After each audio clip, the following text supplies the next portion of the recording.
երեք Նիկոլ Փաշինյանը ըստ էության ասաց, որ Հայաստանի եւ Ադրբեջանի էներգետիկ համակարգերը միանալու են։ Իհարկե հետո վերեց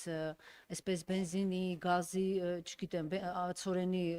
Ադրբեջանի այսպես տարածքով գալը, իհարկե դա արդեն այլ հարց է, դա էներգետիկ համակարգի հետ կապ չունի, բայց այսպես հաշվի առնելով այն, որ օրինակ հետքը պարզել էր եւ վաղուց էր դա հայտնի, որ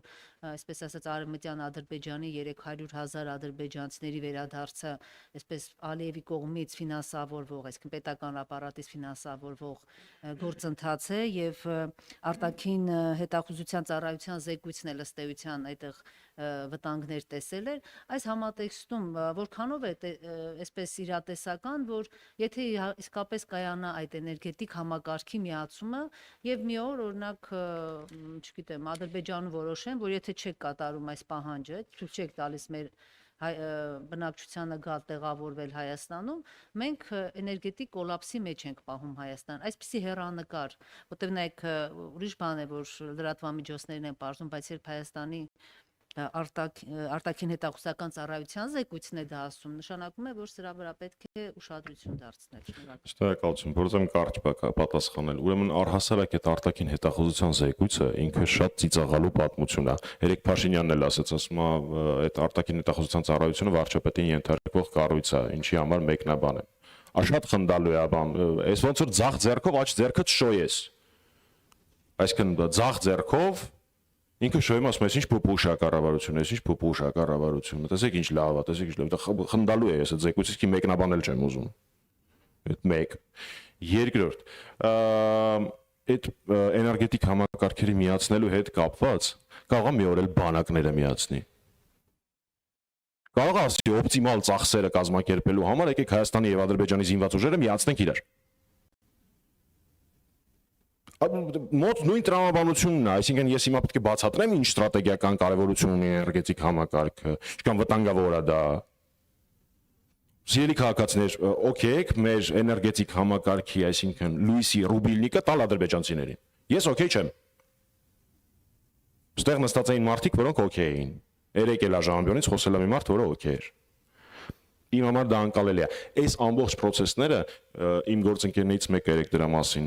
խոսեց։ Շատ էական է կարդալ ոչ թե թուղթը, որի մեջ 16 անգամ ինքնիշխանություն բառն է գրած, այլ օրինակ իմ գործընկերոջ երեկվա բացահայտած փաստը, որին Արարատ Միրզոյանը բացարձակ չպատասխանեց։ Ինքնիշխանություն, բայց այդ ընթացքում Ամերիկայի Միացյալ Նահանգների բարձրաստիճան տնտեսական ոլորտի պաշտոնյան գնացել Ադրբեջանի հետ քննարկումը պետական ուշադրություն, պետական ադրբեջանական ներդրումները ԱՄՆ-ն մասնավոր ընկերություններում, որոնք զբաղված են լինելու թրիփով։ Այսինքն, տեսեք ինչ սիրուն է թղթի վրա։ Թղթի վրա 20 քանի տոկոսը Հայաստանինն է, 70 քանի տոկոսը Ադրբեջանին է։ Բայց երբ որ մի քայլ ներքև ես գնում, պարզվում է այդ Ամերիկայի 70 քանի տոկոսի իրական տերերի վերաբերյալ այս պահին Ադրբեջանի հետ քննարկումներ են գնում, ու ես Ամերիկայի Միացյալ Նահանգներին մեղադրելու ոչ մի իրավունք չունեմ։ Ես մեղադրելու իրավունք ունեմ բացառապես Հայաստանի Հանրապետության այսպես կոչված կառավարությանը։ Մեկ էլ վերջին նախադասությամբ, այստեղ անդրադարձ կատարվեց Հռիփսիմե Հունանյանի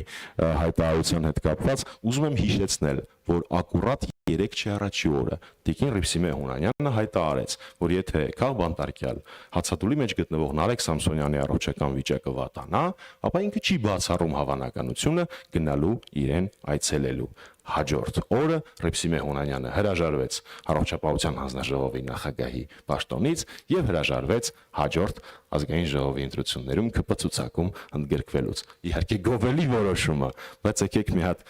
համադրենք փաստերը։ Փաստորեն հացադուլի մեջ գտնվող քաղբանտարկյալին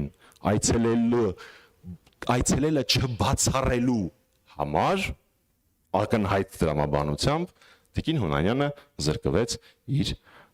պաշտոնից եւ հետագայում պատգամավոր դառնալու հնարավորությունից ԿՊ ցուցակով։ Շնորհակալություն։